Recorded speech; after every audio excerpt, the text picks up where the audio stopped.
we had the opportunity to meet with Guenter Schroeder, a German scholar and expert on Horn of Africa matters.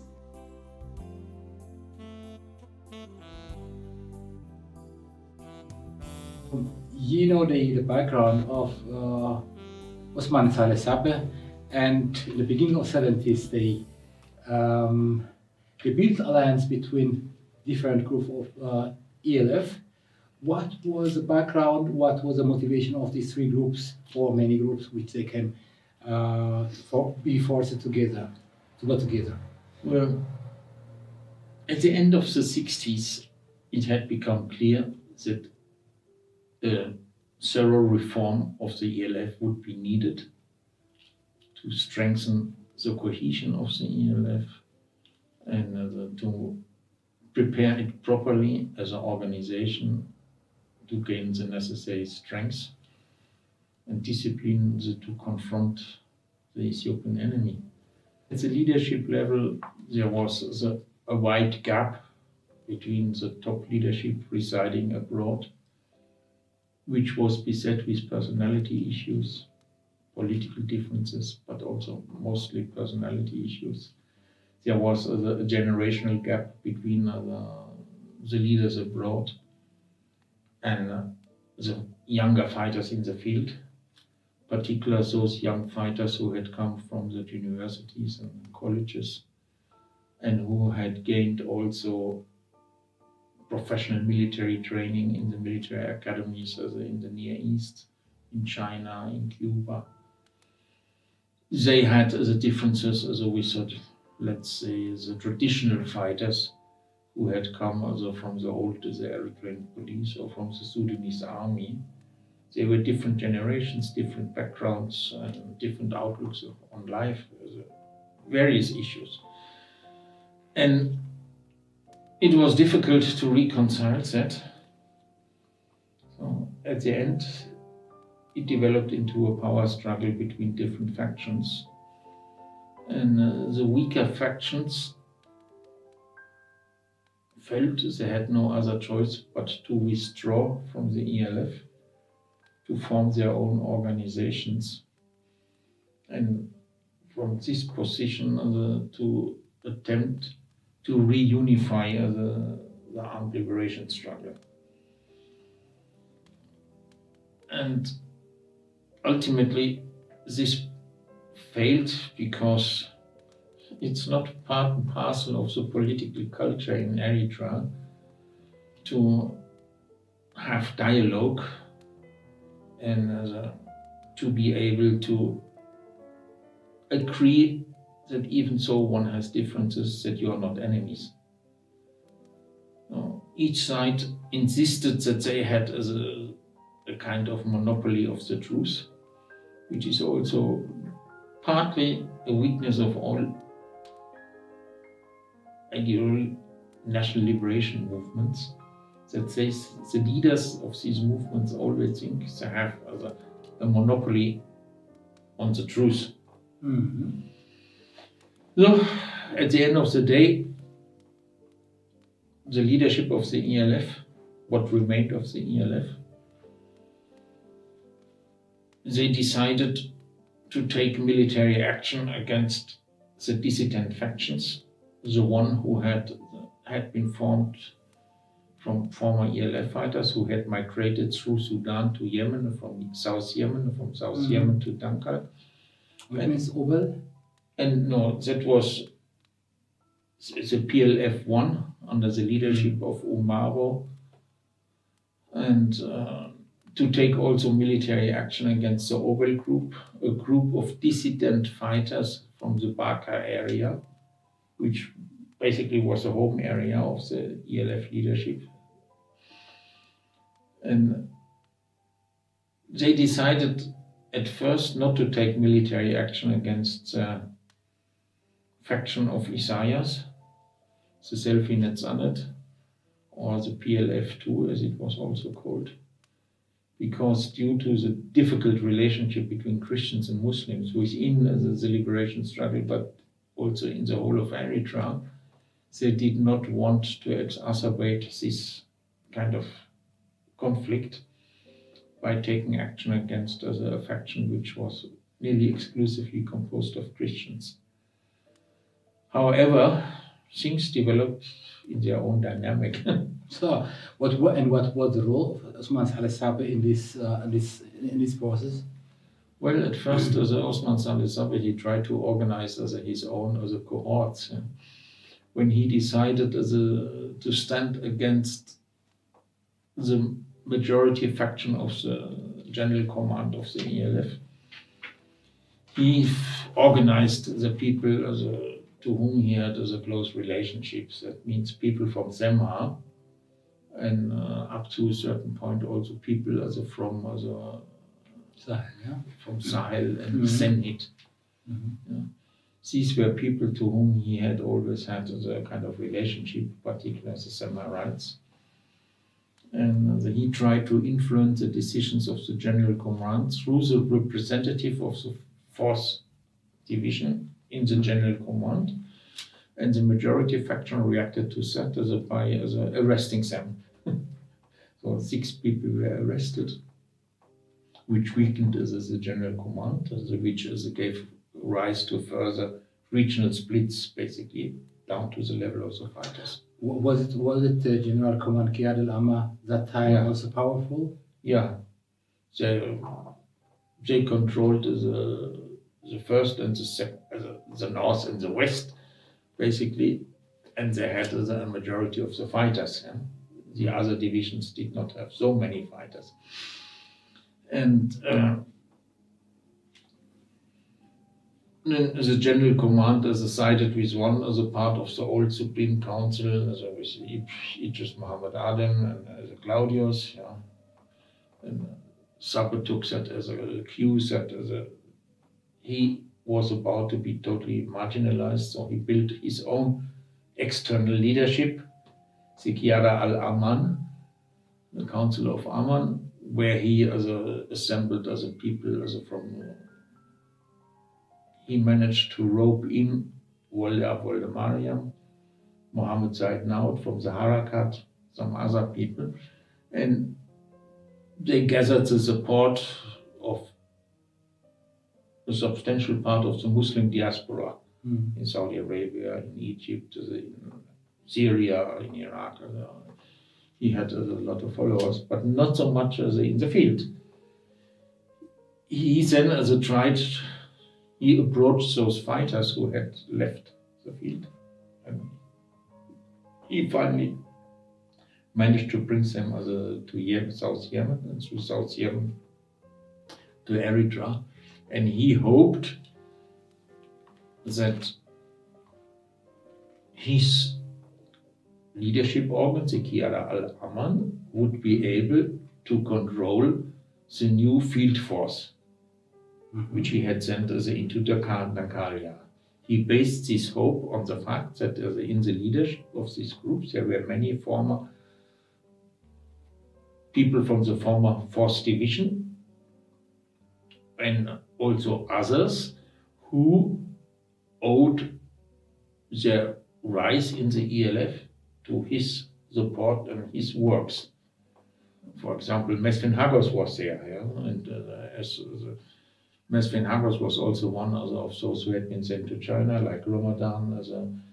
Through Sabe hoped that these people would be loyal to him, and also the others. No, but at the end of the day, what Sabe failed to understand that a new generation of fighters had come up. Yeah? That the loyalty of Ramadan and Mesfin was not to Osman, but it was to their cause, which is a big difference. It was not personal as a loyalty, but it was loyalty to the cause. And so younger people, more radical people, among those fighters he sent to Yemen were discussing actually to create a secret vanguard party inside the new field force, which is certainly something which the Osman Saleh Sabe would not have liked or tolerated. Yeah, I mean, Osman Saleh, he was not an ideologue. He was not a political ideology-driven person who had, let's say, a concept of how to build a party, how to grab power. He was also not a military strategist. But by the problem in the 60s, after 60s, in the beginning of 70s, he developed his even his the background of the military technology. He never had a real understanding of how a guerrilla war functions, and what is the dynamic of a guerrilla war. He was good in organizing things. He was good in organizing supplies. He was good in foreign relationship, for example. Yeah, he was good in networking, in establishing connections, opening doors, getting things done. But he had a basic understanding of how organization should work, also how a military should work. And in the beginning, he used this basic knowledge he had to give the emerging ELF and the Eritrean Liberation Army some kind of structure. But Guenter, how it came that at the end of this period, they start to build a new organization, new form of organization, by building the interior sector leadership was with Isaias, and external and foreign leadership was Osman Saleh Sabe, and which was joint venture of two groups or two powers in this Eritrean revolution. The attempt to unify the PLF-1 and PLF-2 took place without any contribution of Osman Saleh Sabe. After Osman had sent the fighters to Dankal, he did not have any direct contact to his groups, to his own group, the PLF-1. Every once in a while, he met some representative of them who traveled outside and discussed with him things, maybe can you get us some supplies or things like that.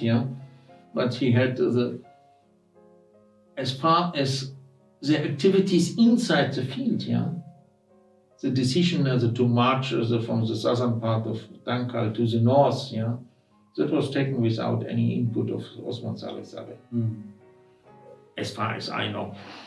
And then also, when they started to meetings with the PLF-2 about the possibility to unify the two forces, when the PLF-1 arrived in the northern part of Dankal, at the foothill of the escarpment,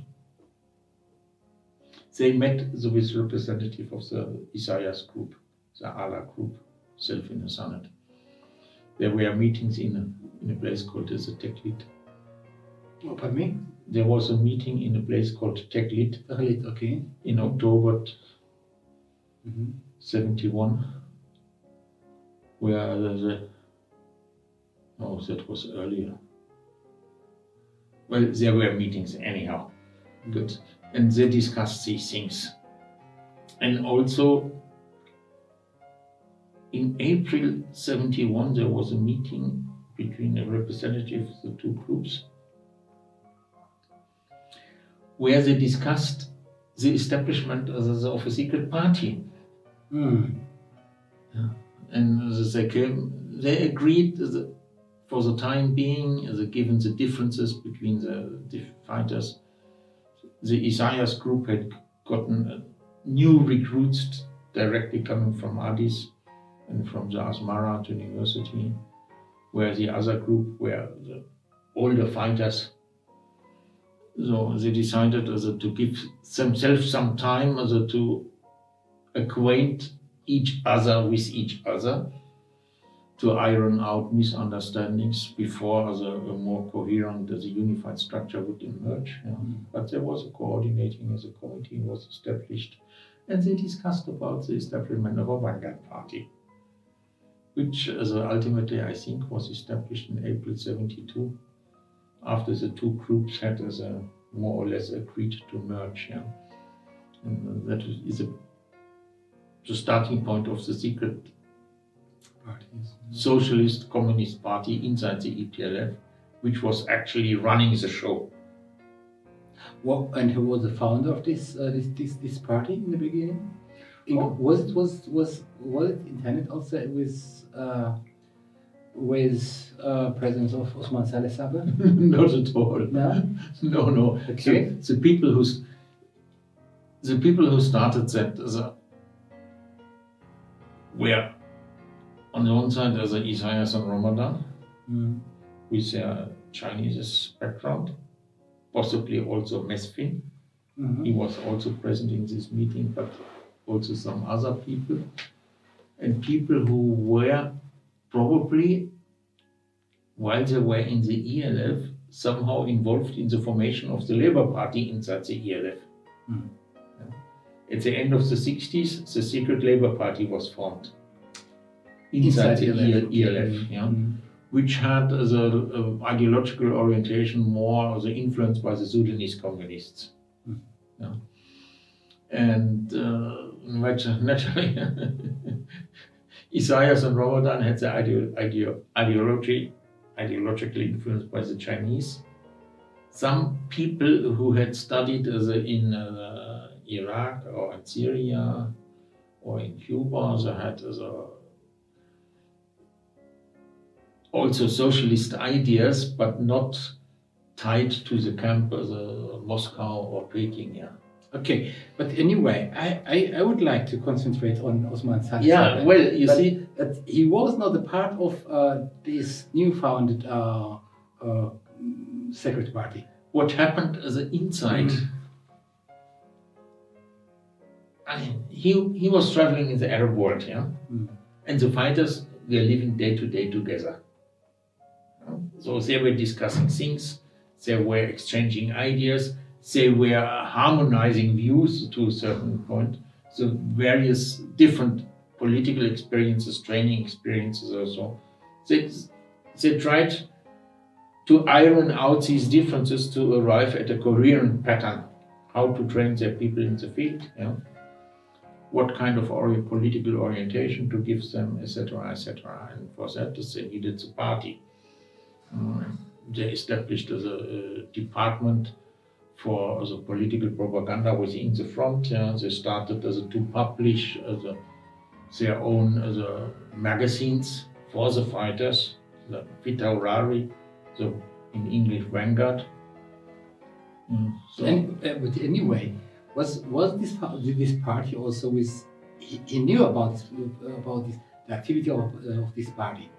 I mean, or not? This is which I would like to concentrate on. Osman Saleh, he had an inkling about that, but there's not a clear idea what was really going on the ground. He was definitely not involved in this secret party. No, he was not involved in the secret party, and he had an inkling about it and he didn't like it, And on the other hand, he didn't take it serious.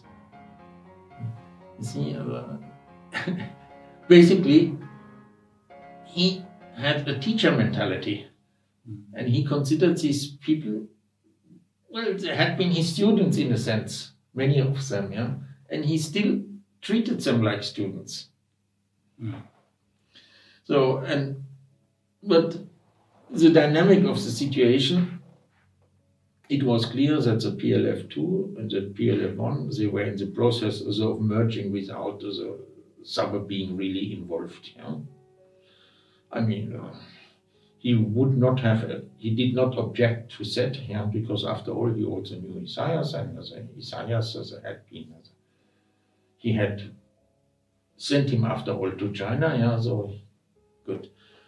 And those people who entered into revolt against the general command in Baraka, the Obel, were not involved in these first attempts to merge, because they had a different background, they were more Baathist oriented, and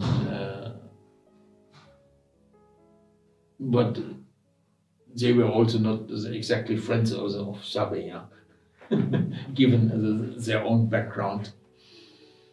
So Sabe was busy trying to consolidate his base in the Eritrean diaspora and to drum up support for his faction, while the inside they were doing their own thing. Then when the general command decided to move against the dissidents, first they moved against the Obel faction and they nearly destroyed it. The Obel faction was weak, it was disorganized, they could arrest some of the leaders and destroyed the fighters. And then they realized that the PLF-1 and the PLF-2, they had formed an alliance and were cooperating with each other. Then they decided also to move against the PLF-2, Isaiah's group. Now at this junction, the three different factions, what was left of the Obel and the two PLFs, they came under pressure by the ELF. The ELF had more fighters, had more weapons. And they were in dire need of getting some kind of support.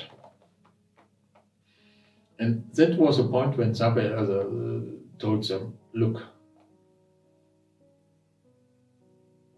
you three agree to work together to form one organization in the field and to accept my organization as an external representative for the field force, and I will organize supplies. And that is what they finally did. In February 72, representatives of the three groups went to Beirut and they signed an agreement with Osman Saleh Sabe. Representative. With the presence of Isaiah at that time, of course. Isaiah was attending this meeting. Isaiah, I think he was there. And Shidile was there, Adam Shidile for the Obels. And the Ramadan, Ajib was there for the Obels. I have a photo of Ajib. Omar Ajib? Yeah, Ajib. Yes. Which was taken in February 72 in Beirut. On the backside is a stamp. So these people were there. And they agreed to that. It was agreed to form a common military command in the field, and over time to unify all fightings into one army, fighters into one army, and the external the representation of the force should be done through the Kiara al-Aman, which was rebranded as the foreign mission of the ELF-PLF. Externally, this new force appeared as ELF-PLF, Eritrean Liberation Front, People's Liberation Forces, and the group around Sabe as a foreign mission. And inside the field, they did not operate by the name ELF-PLF, but as Eritrean People's Liberation Forces. The PLF-1, PLF-2 had united in the course of the early 72 and given themselves their own field leadership. The Obel still remained outside, but we are in the process of reorganizing themselves. The original Obel group, as I said, had been mostly destroyed. But the remnants organized under the leadership mainly of people from the Maria under Abu Tiyara. Abu Tiyara originally had been by the group which went to Dankalia, but then he had gone to northern Eritrea, to Sahel, to try to organize the Maria fighters against the ELF General Command. And he was instrumental in rebuilding the Obel group with a heavy component of Maria. Practically all later leaders of the Obel group were the Maria. Abdallah Aden, for example, Abdallah Musa, and Autuyana himself and others. So, and Osman, this arrangement reflected certainly the capacities. Osman was assigned a task which was in line with his capacities, with his skills. And the leaders in the field had reserved for themselves, well, the leadership, the internal leadership. And they could do what they want in the field. Osman did not have a way of influencing that, even though he had his people still there, yeah. But they never let him also participate among the field. No, the Osman, well, in the field leadership, which was finally agreed upon, there were people who were loyal to Osman from the Orwell group. Yeah. But they were as a minority, yeah. They were not in a position to seriously influence and to represent him also. Well, at least they reported to him what the other guys are up to. But he had not much leverage to prevent that or to influence the course of developments in the field. So, but undoubtedly, without the influx of equipment and arms which Sabe organized, the fledgling EPLF would have found it very difficult to survive. For example, one thing, the Osman managed to get them the latest generation of walkie-talkies, which gave the EPLF a distinct edge over the ELF in terms of communication. Yeah? They could communicate over a much wider range, much better than the ELF with whatever kind of old equipment they had. Yeah? So the EPLF was in a better position to react to moves of the ELF, to pass on warnings, to regroup forces, etc. And exchange information regarding the enemies also. Also, naturally. Important. Yeah. Guenter, let's take in a relationship between Isaias and Osman Saleh Sabe. Eritrean People Liberation Forces at that time. And they split at the middle of 70s, and Osman Saleh Sabe started to build his own organization, I guess, in the beginning of the second half of 70s. How he developed these parties? Look, when these forces agreed to cooperate, yeah, in February, the PLF-1 and PLF-2, they were already in close discussion. So Orwell came from a bit distance. Yeah? But they managed, by October 72, they had agreed on a formal merger, and they formed one administrative committee for them, which functioned as a field leadership. They had, this administrative committee had 6 members. That was Isaias Afwerki as chairman, Ahmed Hilal as secretary, Tewolde Iyop and Mesfun Hagos, and Abu Bakr Jema and Musa Ibrahim. The last 2 were from the rebellion. So they were the field leadership. And there was never, to my knowledge, in 70, after the meeting in Beirut, no direct meeting between Isaias and Osman. Osman never visited the field. Yeah. And Isaias was a little bit too busy to travel as much abroad. So it was a kind of long distance match between the two. And as long as Osman kept to his side of the bargain to organize supplies and to mobilize the financial resources of the diaspora for the EPLF, for the struggle. There was no reason for Isaias to move against the Osman. Okay. But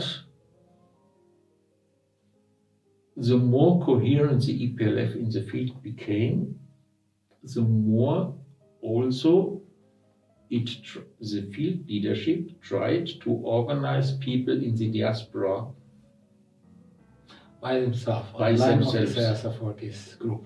Yeah, Okay. along the field command and the ideological orientation of the field command, which was distinctive leftist. Yeah. Within the Eritrean as a diaspora in Europe and North America, they pushed for the formation of mass organizations. People who were ideologically closer to the field leadership, they pushed among the diaspora for the formation of mass organizations. They were ultimately responsible for the annual meeting in Bologna and the annual meeting in North America In the 70s, beginning of in 70s. the beginning of the 70s. And over time, by 74, 75, the internal leadership, field leadership, the internal command, had developed already in the diaspora a parallel structure To Osman to Saleh Sabe. Osman Saleh. So there is no need for support of Osman Saleh Sabe Well, in this case. Well, yes, they still needed the support of Osman. But they were independent on the foreign relationship. No, you see, the problem was the Osman Saleh, he had the access to the governments. Yeah. The internal leadership could organize the basis in the diaspora. Otherwise, they could not reach out to the governments. Okay. So they still needed him. Yeah? And then when in Ethiopia, put it the other way around, because of the support of Sabe and better leadership, greater cohesion, the EPLF survived the civil war. The ELF failed to solve the issue by annihilating the other side. The ELF followed, since its formation, it had followed the line, there can be only one armed force in the field. That was why they attacked the ELM, that was also why they attacked the other factions in the early 70s. But they failed to do that. Ultimately, also the EPLF had the same idea. There can only be one armed force in the field.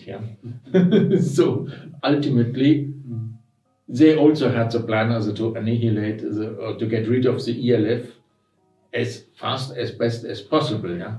But neither side was strong enough to destroy the other directly. So things started to change.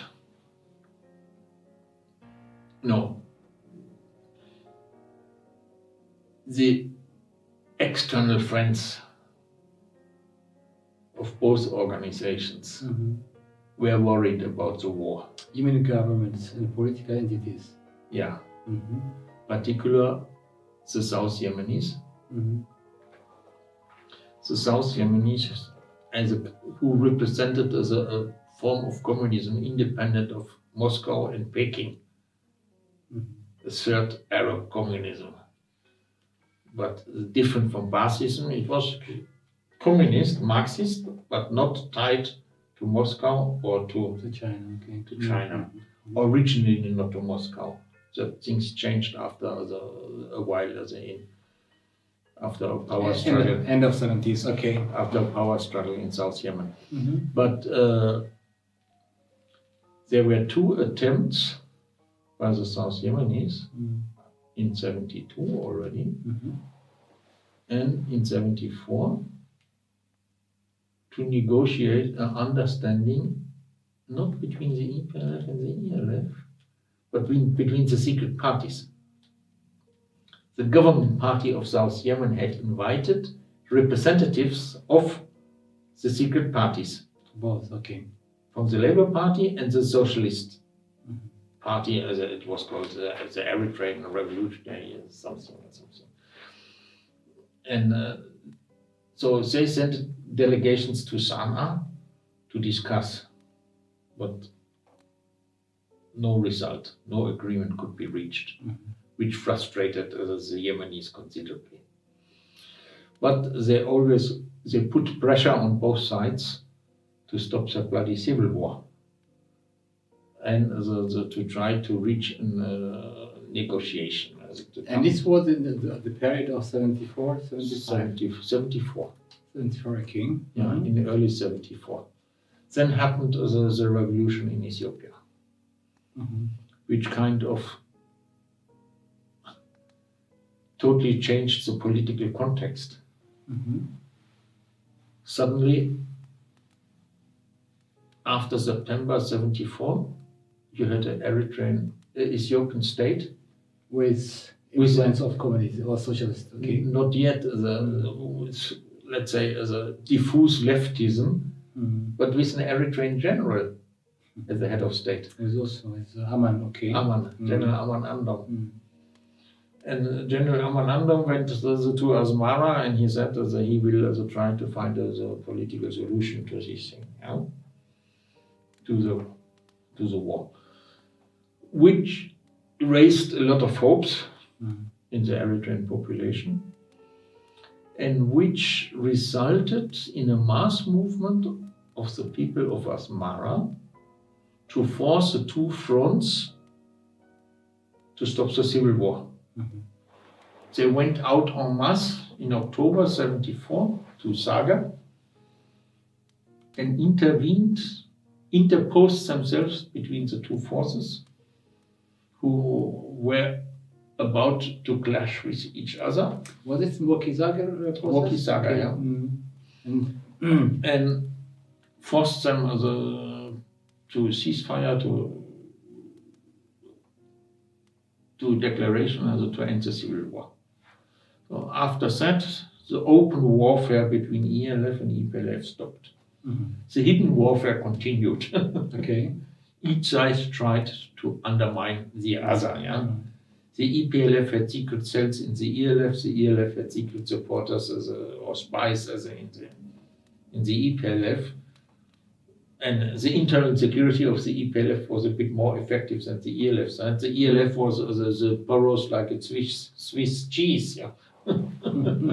So the Wahio of the EPLF inside the ELF, they were legendary.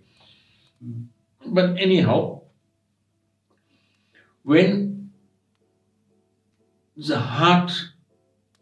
hardcore militarists in the Dirk moved against Aman Andom and killed him, that destroyed the hopes people had in Eritrea for a peaceful settlement. And then rapidly things went downhill in Asmara. The new leadership in Addis, the Oromo General Teferi Benti, and behind him Mengistu Haile Mariam, they unleashed a reign of terror in Asmara, starting in December 64, lasting as in 74. 74, okay. Lasting as well as into March, where hundreds, if not thousands, of young people were killed, strung up on telephone poles, and which initiated a mass exodus of urbanites to the fronts and to Sudan. That was the beginning of the mass refugee movement of Tigrinya speakers into Sudan. In 75. starting in the January. End of 74, 75. Okay. Yeah, the Hafish. Mm-hmm. And youngsters, Christian youngsters, they left the urban areas, fearing for their life, and whomsoever they met first, whether it EPLF or ELF, they joined them. So within a short period of a few months, both groups received more than 6,000 young Christian recruits. Mm-hmm. And the EPLF at one time even stopped accepting them because their absorption capacity had reached its limits. They could not provide the food, shelter, training, so they slowly. Definitely. But Guenter, let me bring you back to the participation of the ELF, PLF 1. What was the role of Osman Saleh Sabe among this period, 74, 75? I remember they split.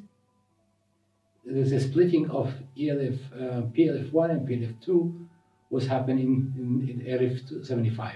No, as I said. Was it? No, you see,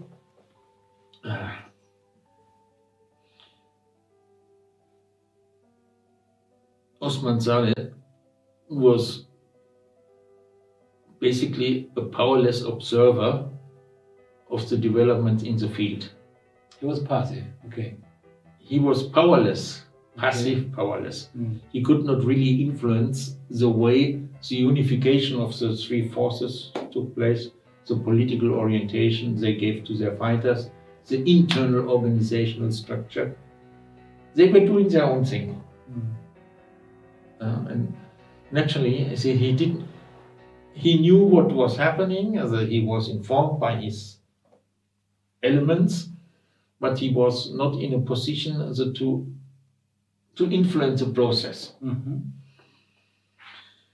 And the internal dynamic in Ethiopia, with the Dirk coming to power, the killing of Aman Andom, the ascendancy of the hardline faction of the Dirk, the massive repression in Asmara, Osman was, in a sense, the useful idiot for the internal field command. They kept him outside, they kept him isolated as best as possible from what happened inside, and they made use of his skills to provide some political and material support. Well, naturally, Osman Saleh, that was a situation not much to his liking, but he had no other alternative. He tried as best as possible to stay in the picture, even though he could not influence the developments inside very much. Even less, naturally, could he influence the developments inside Ethiopia. And then the Ethiopian revolution changed the context radically and also forced the Eritrean movements to rethink their options. After it had become clear that the new military government in Addis was even more determined than the emperor to destroy the Eritrean fronts, the Eritrean liberation movement, independence movement, and this time on the same ideological ground, in a sense, left wing, not yet openly Marxist, declared Marxist-Leninist, but certainly left-leaning. And even so, none of the liberation fronts had openly declared to be Marxists, but it was clear from their political programs that they had a good dose of leftism in their political orientation. Inside there, okay. So, and now they had an enemy on the Ethiopian side on the same ideological ground, which posed a problem for the liberation movements, because their traditional allies had been the left-wing movements. Yeah? In both sides, okay. In the world. The left-oriented Arab states, Cuba, the Soviet Union, China till 1970, until they recognized Haile Selassie as the leader of the third world non-aligned countries, which ended Chinese support also for the Eritreans very abruptly. But and also within the Eritrean populations themselves, there was pressure on the fronts to unify, which set into motion a very complex, until today not completely as a clarified power play. Now, on the one side, you had people like Huri Tetla, who had been vice chairman of the ELF since the Congress in 71, who began to formulate his own, to create his own as a Marxist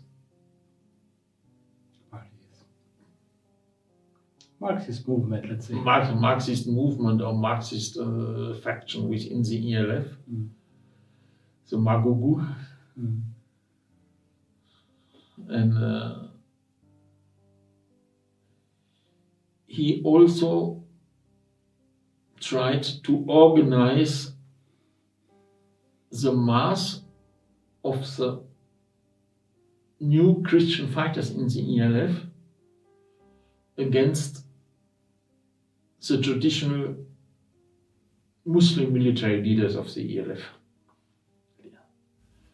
Ultimately, as it became later known, at different stages between 75 and 77, he tried to negotiate a separate settlement with the EPLF on the basis of the Christian solidarity.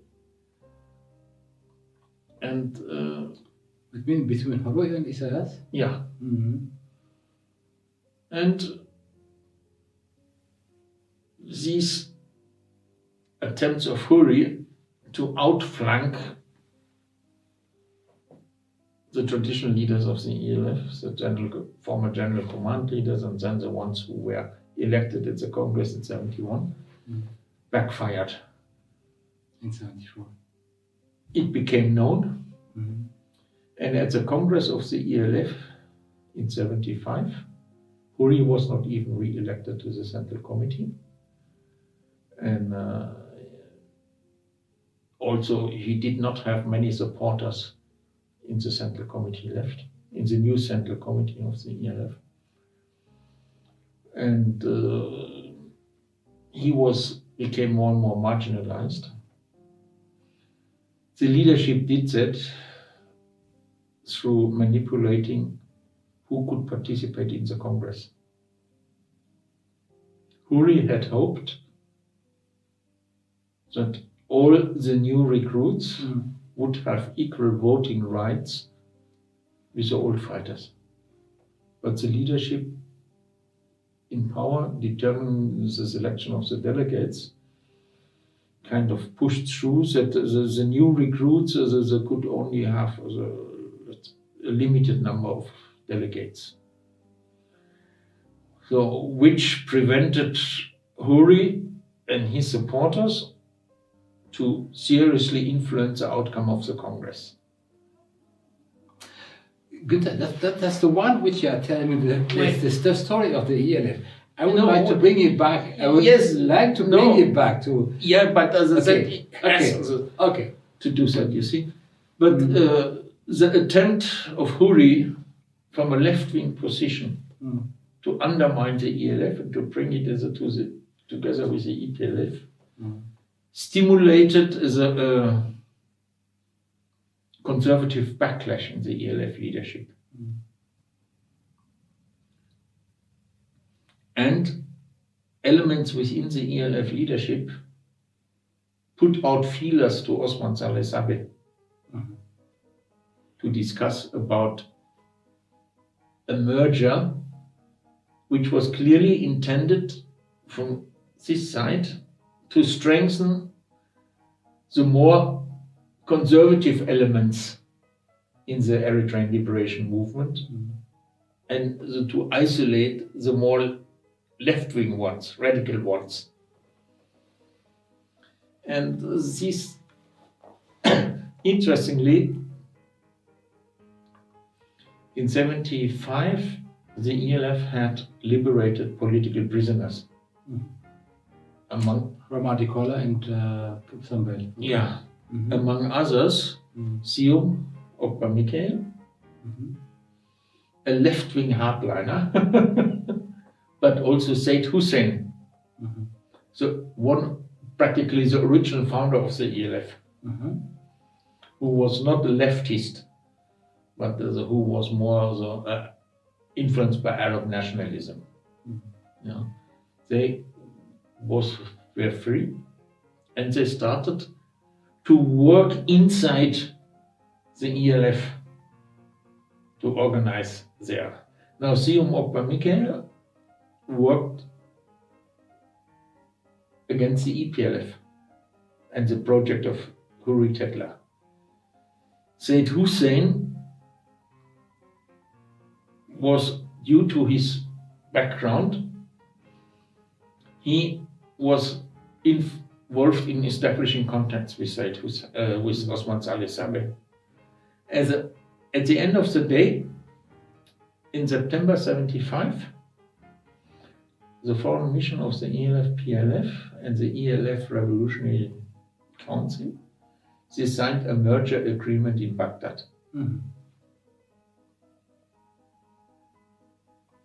Now, the ELF, the dominant faction in the Revolutionary Council,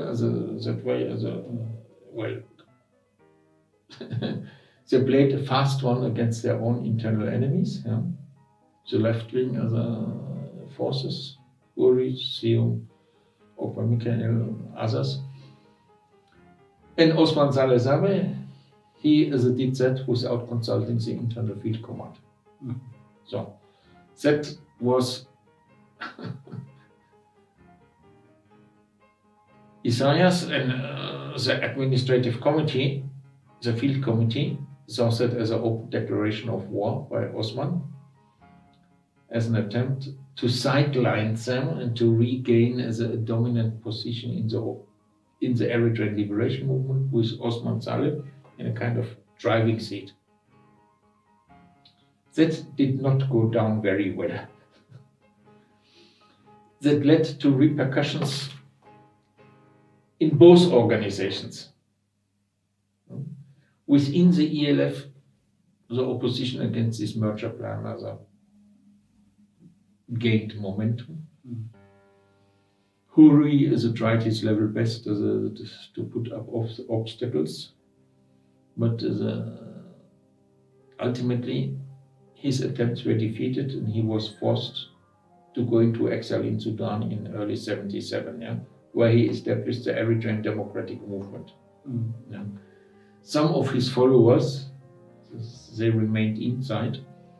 They developed into the Falul movement, people who were attempting to push the ELF towards reconciliation and merger with the EPLF. Most of the Falul were Christians. And ultimately, the military commando, the military committee under the leadership of Abdullah Idris moved against the Falul.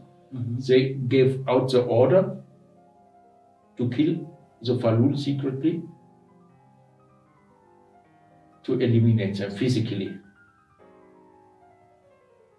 And these plans were partly leaked, and more than 1,000 of the Falul fled to the EPLF. So this eliminated the left-wing Christian opposition inside the ELF. Huri outside and the Falul as destroyed as the inside. So, within the EPLF, Isaias, the administrative committee, they organized the Seminawi Bahri meetings, where around 100 leading cadres of EPLF, of the inside gathered. Now one has to understand that the EPLF also had gone through an internal crisis even during the civil war in 73, 74, the so-called Manka movement, where left-wing elements driven mostly by students from the University of Addis. Somehow similar to the movement of Falun inside the ELF. No, it was the earlier, and it was more influenced by the thinking of the EPRP, Musi Tesfa Michael. And they challenged the leadership of Isaias on the grounds that one should form a vanguard party inside the EPLF, a clear left-wing party, and one should also the kind of the political ideological line should be made clearer. Vanguard party, more open, more left-oriented. Yeah? The position of Isaias and his supporter was, we basically agree that we should be left. We have a left-wing, a vanguard party already. No need to carry water injera to Addis, so to say. And but given the fact that the Eritrean population is conservative and that also part of our older fighters from Semha and Obel are more conservative, it would be unwise to push too rapidly ahead with Marxist orientation. That was a basic difference. Anyhow, this power struggle was resolved in favor of the group of Isaias. They did it fairly nicely. Once these differences had cropped up, the leadership recalled all the fighters from the highland to the meetings in Sahel, where the issues were discussed and put to vote. And with the support of the more traditional older fighters, the faction around Musi and the others was killed. No, they were put. I mean, the idea was killed. They were put as a minority, and according to the organizational statute of the front, that should have been the end of it. However, Musi and the others, this top leaders of this faction, they agitated for their ideas in secret, which gave them ultimately this designation as Manka. And then they were arrested, and 4 or 5 of them were killed. And okay, others were that was the Manka. But yeah, good. So let me bring you back to the agreement of Baghdad, which Osman Saleh Sabe was. Yeah. The EPL, the internal leadership, after they had gotten rid of the critics of Manka, they had become a bit more coherent. Yeah, they still had this element of conservative old fighters from Semha and the Obelites within their ranks, but with a massive influx of new fighters after 72 or so. By end of 75, the EPLF overwhelmingly was a Tigrinya-speaking organization. And they discussed in several meetings in Seminawi Bahri how to deal with the new situation, with the pressure for unification, with the Ethiopian situation, with this bloody Baghdad agreement. And then it was decided that the field command was mandated to enter into talks with the ELF about cooperation or unification, whatever. And they rejected the Baghdad agreement. Yeah. their line was unification as between the two of the fronts, or can only come through cooperation and as a discussion as from the base to the top, not from something imposed from the top to the bottom. This was the stand of the ELF field, EPLF field. Yeah. Okay.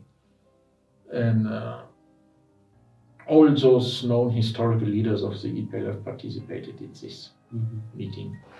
I have a full list of the participants. It is like the who's who. And so, which was a reasonable and coherent stand, yeah? And technically, Osman Saleh should have abided by this decision. Osman Saleh Sabe. Yeah, Osman Saleh Sabe should have abided by this decision.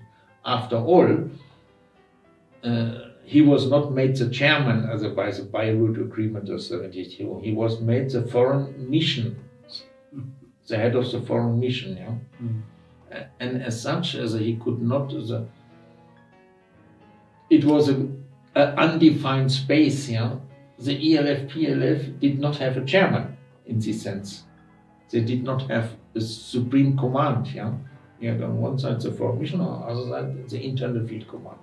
And the internal field command, by the Seminary Wahi decisions, had made it clear that they claimed to have the final say in matters relating to the overall policy of the front, not Osman Saleh Sabe.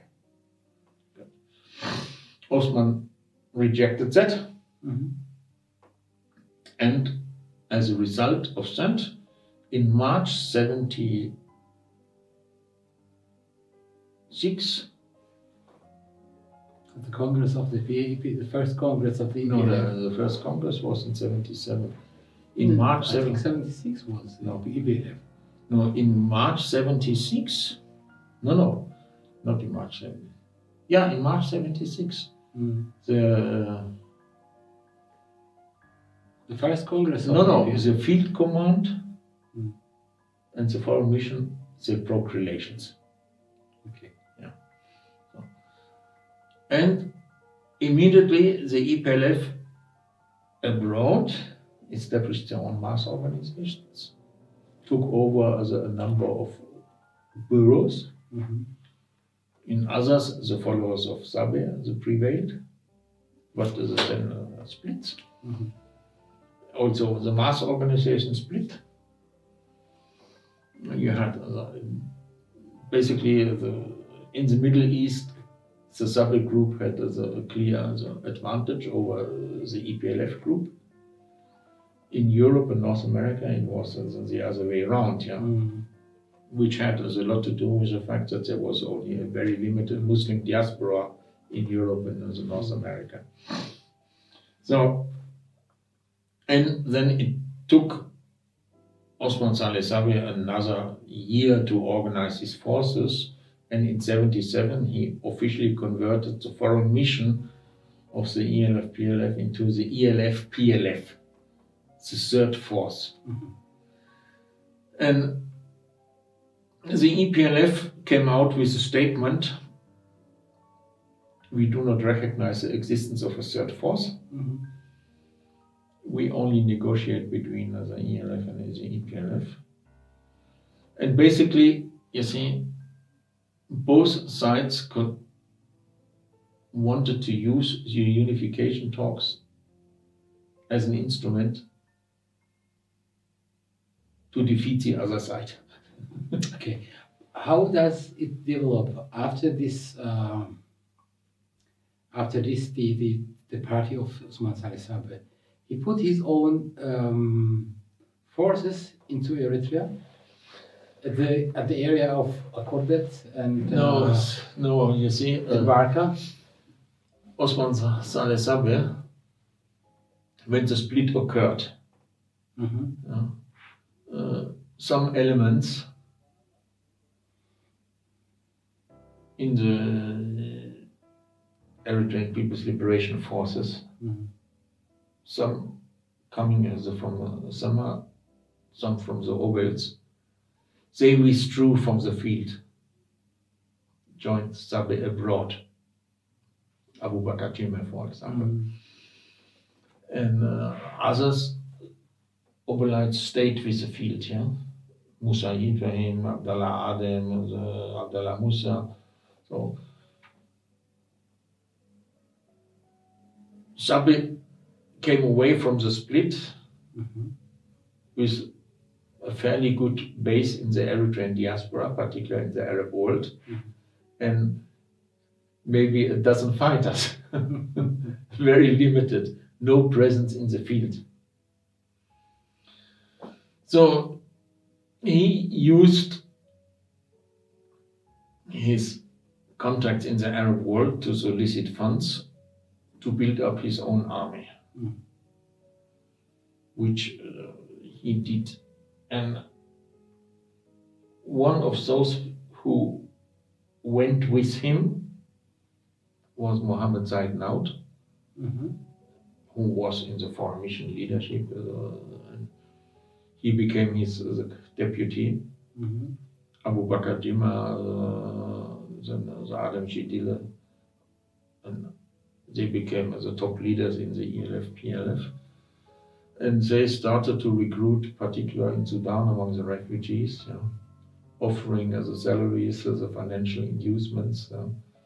And so they slowly built up their own force. At the same time, as a Sabe tried to negotiate with the ELF to come to some kind of political arrangement with the ELF. And within the ELF, that was kind of lukewarm. They did not want serious relationship. They did not want a hasty union with a group of Sabe, not to jeopardize the talks with the EPLF. So the ELF leadership was vacillating. But at the end of the day, the ELF leadership agreed to allow Sabe to establish a military presence in Western Eritrea centered on Agadat. It is when in summer 77, as both fronts made the offensives against the Ethiopian side, the ELF liberated Tessenay, other places, and the EPLF on the eastern side, all these areas. So the ELF, PLF was given a kind of helping hand to establish themselves in Agadat. They did not drive out the Ethiopians from Agadat. The ELF as a kind of handed it over to them as a kind of a goodwill sign. Now, by that time, in all fairness, one has to say, the usefulness of Sabe for the Eritrean Liberation Front the positive usefulness had come to an end. The EPLF no longer needed his input. The ELF, making use of their own people, had established their own contacts to the foreign governments, and quite successfully. And I still have not figured out who actually in the EPLF leadership was responsible for this success, but the EPLF had their own relationship with the Yemenis, with the Saudis, with the Iraqis, Syrians, and run their offices there, so they no longer needed Osman Saleh Sabe. The ELF was also established well in the Arab world. They also didn't need Osman Saleh. So rather than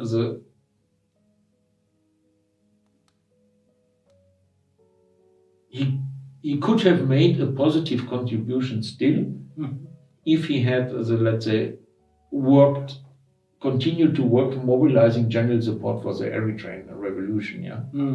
Was it his army at the Western Eritrea around Kurdat strong enough to be represented by his army?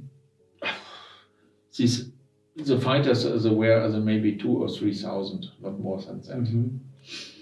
And it was, let's say, a ragtag band. And they were really relocated also only in this area around Akodat? Yeah. Okay, between Kassala and Akodat maybe? Between Kassala and Akodat, yeah. They controlled the stretch of territory. Now, then when the ELF Revolutionary Council kind of vacillated in its relation with the Sabe group, hot, cold, Sabe started his own game. He tried to recruit within the ELF people, making use of Said Hussein, to establish a field of his ELF PLF on the eastern side in Dankalia. He tried to split the ELF, to split fighters away from the ELF for his organization. Yeah? The ELF did not kindly react to that. Of course, was not happy with that. Yeah, in particular as one of their prominent commanders, Abdelkader Ramadan, was killed in these conflicts.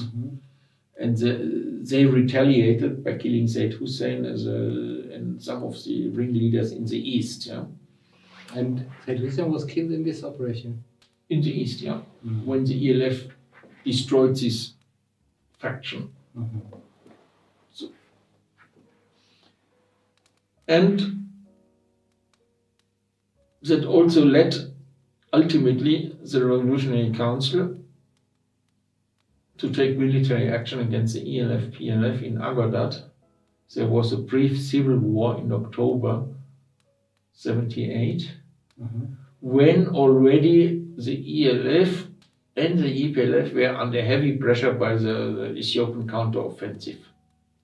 In winter 78. Yeah, the Ethiopian counter. July, August. The Ethiopian counteroffensive had started in July, yeah? And the ELF had lost most of its positions in the highland, also what they controlled in the highland. In the west, the Ethiopians did not move so fast. The ELF, PLF was still in Agodat, and created problems for the ELF also there. So the ELF made short shrift of it, they drove them out of Agodat back into Sudan. And that was the end of the military presence of the ELF, PLF. By Sabe, okay. By Sabe in Eritrea. Well, they had small contingents in the border areas. So to say, 1 foot on Sudanese soil and 1 foot is on Eritrean soil, yeah? Around Tessenay or Hajar area, along this stretch of the border. And this was the military wing of the Osman Saleh Sabe. It's ending by 79, I guess, is it? No. Then in 78, well, the Sabe was driven out of Agodat. And that opened within his own organization a series of internal conflicts, ultimately resulting in a split in the ELF-PLF in 79. The ELF-PLF Legionary Zaura Revolutionary Committee, under the leadership of Abu Tiyara, Abu Bakr Jima, I think Abu Bakr Jima, in particular Aden Shidila, Ajib. Yeah, Ajib. They separated and they adopted a kind of Baasist line.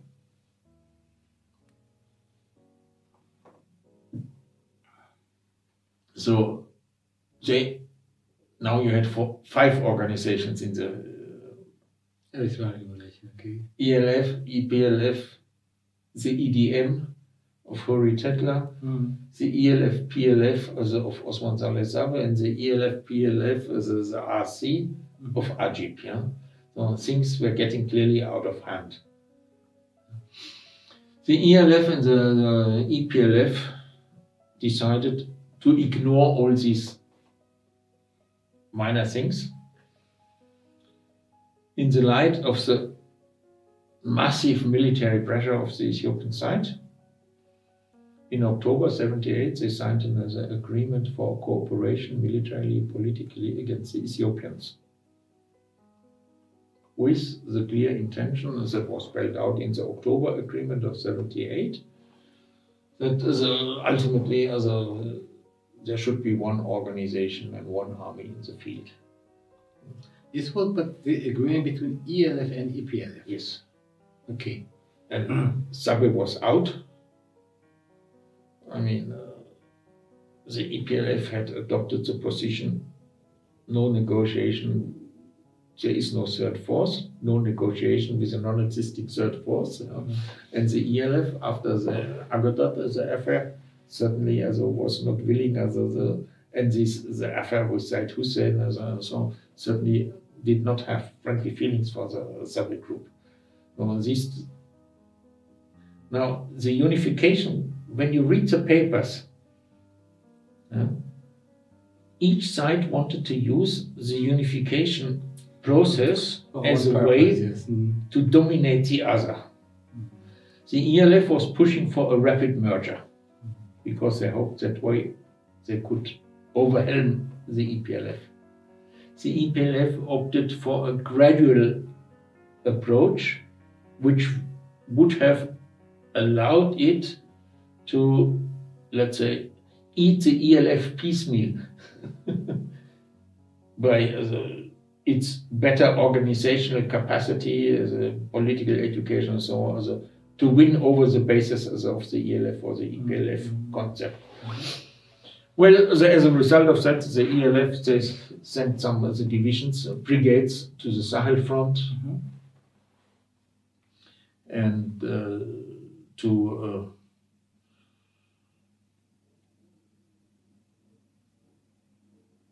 what they decided to form in other areas, kind of joint committees where they discussed strategies also.